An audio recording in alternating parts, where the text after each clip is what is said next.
Hey, what is going on, everybody, and welcome to another Blogs with Boilon Friday.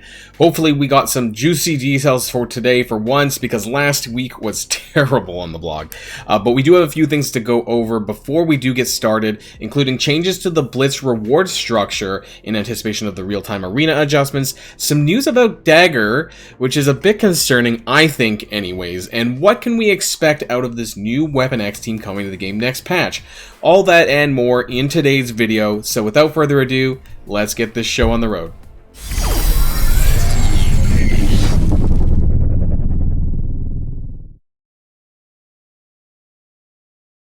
Okay, so the first thing that I want to start off today with is talking about the Blitz adjustments. So, you may have noticed in the new Strife Blitz that started yesterday, well, Thursday at store reset time, and if you went into the reward structure, you'll see the numbers have changed. So we're starting at 66 to 100%, so we're getting 5 shards, 15, 20, 25, 35. Thankfully, they brought back the 35 shards, and I really love this because for a lot of people who were trying to chase the 100 shard unlock characters, you were basically subjected to either 25 or 45, but now they brought back 35 at 11 to 20%, and I think this is the sweet spot for 100 shard character unlocks for future blitzes. Unfortunately, we didn't have this around when Maria Hill was live, but the 55 to 100 gap is still there. They haven't really changed this at all, so 1%, 2 to 3. I think it was, we'll take a look at the Quake one. I think this might have changed a little bit, and maybe it's a little bit more lenient. So let's go back. Let's go back to the Quake rewards here, where we can actually take a look at that. So we have the 1 to 2 to 3%. Yeah, so 4 to 10. Sorry, my mistake. That was actually the same. But the numbers down here do change. So 61 to 100, 26 to 60, and 11 to 25. So 5, 15, 25. But we saw the numbers over there. Try to keep that in mind, because yeah, my memory is a bit fading here. Okay, why did I click on that? Rewards button here, and yes, so the breakdown is different. There's more breakdowns, and that's really the important part here, and especially that 11 to 20% is really important to get that 35 shards. On a whole, this is a positive change, and I'm glad that they did this. What will be important to see, though, is how that interacts with the RTA changes. Now, I know I'm a little bit early, because this isn't happening until the store reset time with real-time arena, getting the changes to be able to do some of the objectives with Blitz wins. Now, I am a bit curious about this. I've been talking about this in my Discord channel with some of my patrons, and some of us think, and I think as well, that they might force you guys into doing Blitz manual matches. And the only reason why I think that is because I don't think they want to change the numbers. Like when it comes to the one, and I haven't even done it, I don't even care. The 100, 150, and 200, my chair's a bit in the way. I don't think they want to adjust that, because they still want people to do RTA for now. And so I don't see them doing that. But what's going to happen if Blitz Sim is allowed to do that? What are you going to get? Maybe one Blitz Sim match is equal to 1 KO instead of 5 KOs, because otherwise you would just clear this far too quickly, and I don't think they want that. Maybe they'll have completely alternative objectives where you can do RTA and Blitz, and so if you do both, that you get through the battle pass a bit quicker. What I'm concerned about, of course, is despite the changes to the Blitz reward structure, I am a little bit concerned that that might push the Blitz scores up, because if people are doing Blitz a little bit more than they were in the past because of the RTA battle pass, then that might not make a huge difference with regards to the scoring and the adjustments to the ranks. It might end up evening out. I'm sure they have a plan, or they know this and they did this for a reason. So we'll have to wait and see how this is for this at 5 o'clock or 5 o'clock Pacific. I have a feeling that they might use Blitz manual. Fingers crossed, though. The second thing I want to bring up here before we get to the blog is, you might have noticed this. This was here for the coming soon Dagger mail. Okay, so there was a data mine suggesting that there was going to be Luminous Cloak and Luminous Dagger orbs for both Cloak and Dagger in a strike pass. Now, I'm sure you guys are aware that I made a video on this, and now it's come full circle. Some of us were thinking that, hey, Dagger was actually going to be a Blitz now.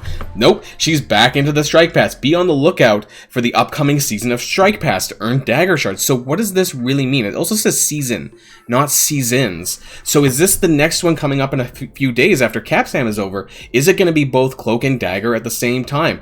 I don't know, and we're going to have to wait and find out about that, but we've kind of gone backwards now. We've done a complete 180, because, you know, at first it was the Cloak and Dagger, we were sure of that, and then Cloak came out with the mail, and it said Cloak in the next seasons, plural, of Strike Pass, and now we have this. So, have no idea what is going on in this game anymore these days. And one last thing before we get into the vlog.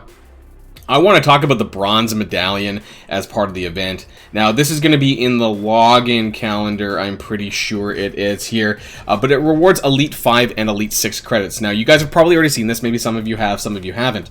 But in the center pillar, you get 4,000 Elite 5 or Elite 6 credits.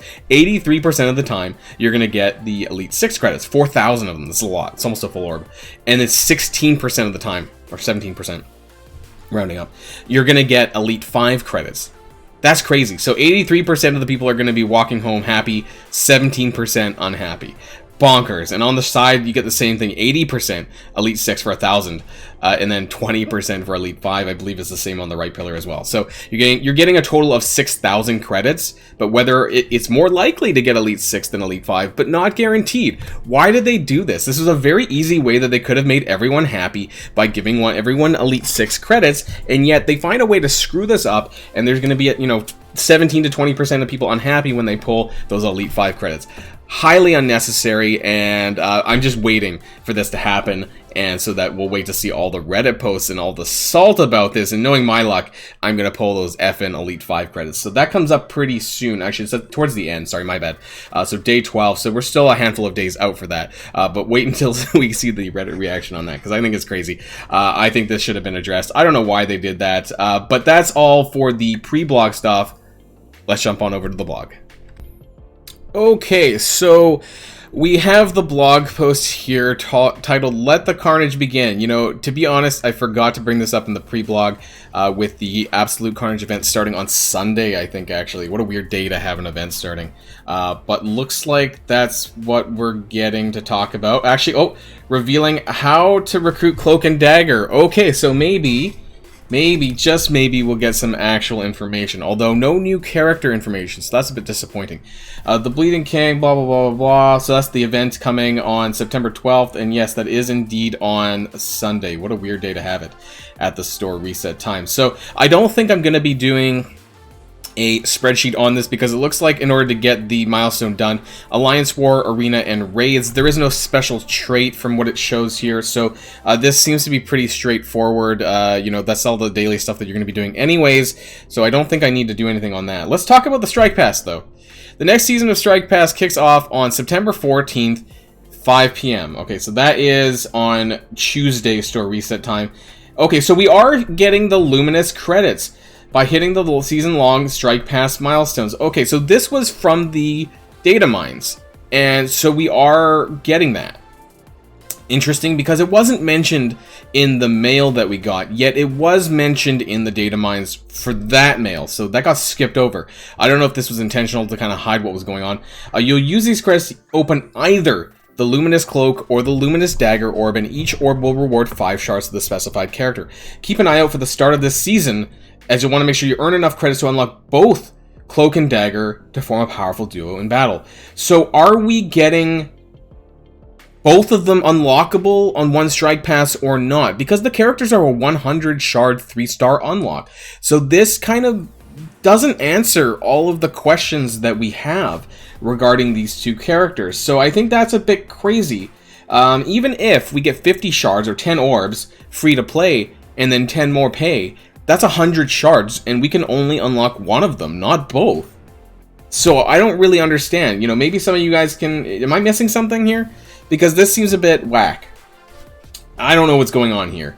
So we're going to have to wait and see maybe on Tuesday, but I just don't see them having double the amount of shards. You know what I mean? I don't see it being 100 shards free to play and 200 shards pay to win. That seems a doubling of the amount of character shards that were available on any other Strike Pass, which in terms of offer value, that would make the Strike Pass incredible values, getting 200 new character shards, then 100. This seems a bit wonky. Now, I do remember previously, at least in the data mines, there was a blitz. There was a suggestion that there was a blitz where you could earn more of these Cloak orbs and Dagger orbs, these Luminous orbs. I don't know if that's still the case or not, but this just still doesn't answer all the questions that we have. Moving on, character availability, Moon Knight, starting September 15th. Let's pull up, oh, that's again next week, so that's on Wednesday. You'll find the Shadowland Brawler in Cosmic 1-3. Is that not Polaris's? No, that's 1-6?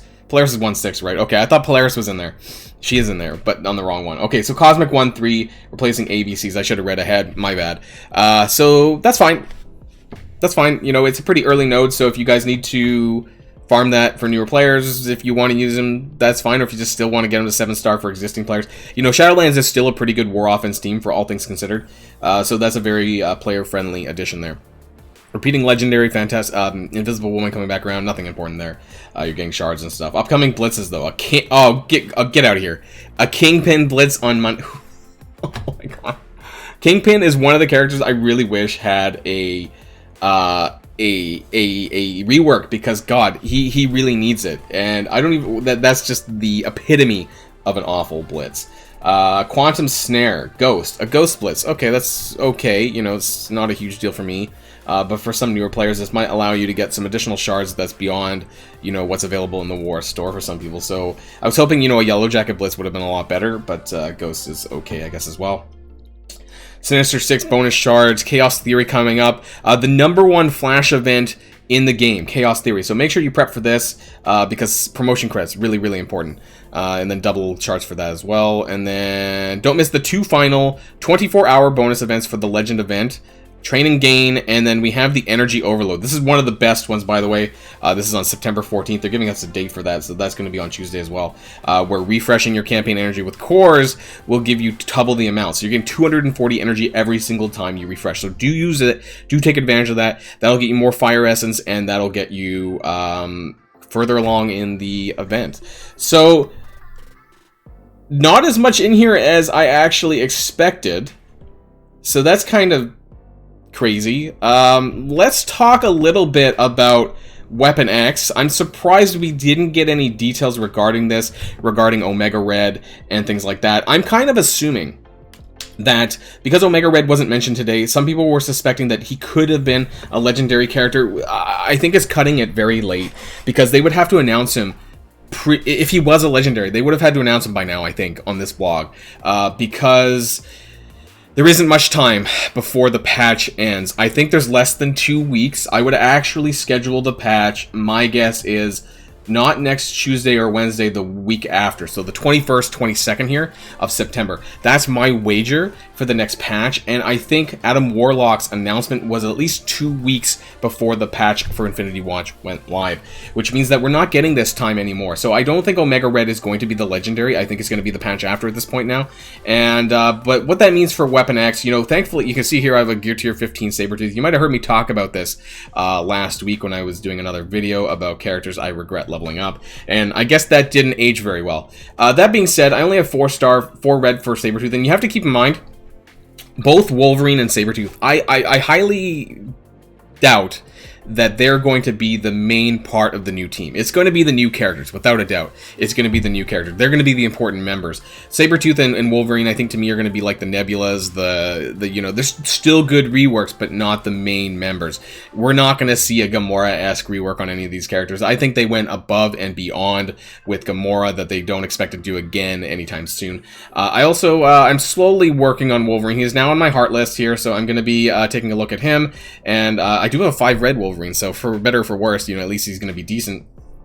And yeah, we'll have to wait and see what I can't believe we didn't get a new character mention yet in this blog post, because you know, I just want to know, are they tech or are they mutant? That question still hasn't been answered. So let me know in the comments down below what you guys think about the Weapon X team. Do you think any of them are tech? Do you think Omega Red might be mutant tech, or will he just be mutant? Will this be a full mutant team, or will this be a mixed mutant tech team? Let me know all that down below. What do you think about Cloak and Dagger's release method? So it is confirmed that they're going to be both in the Strike Pass somehow. Are we going to be able to unlock them free to play or not? Or is it going to be a pay-to-win unlock? We don't know. There's a lot of things that we still don't know about this. So let me know all of that and your thoughts in the comments down below. And of course, guys, enjoy your weekend. And I do have a very special video coming out tomorrow, a collab that I did with a more popular content creator than myself. So hopefully you guys will look out for that tomorrow morning. And of course, until next time, stay safe and healthy.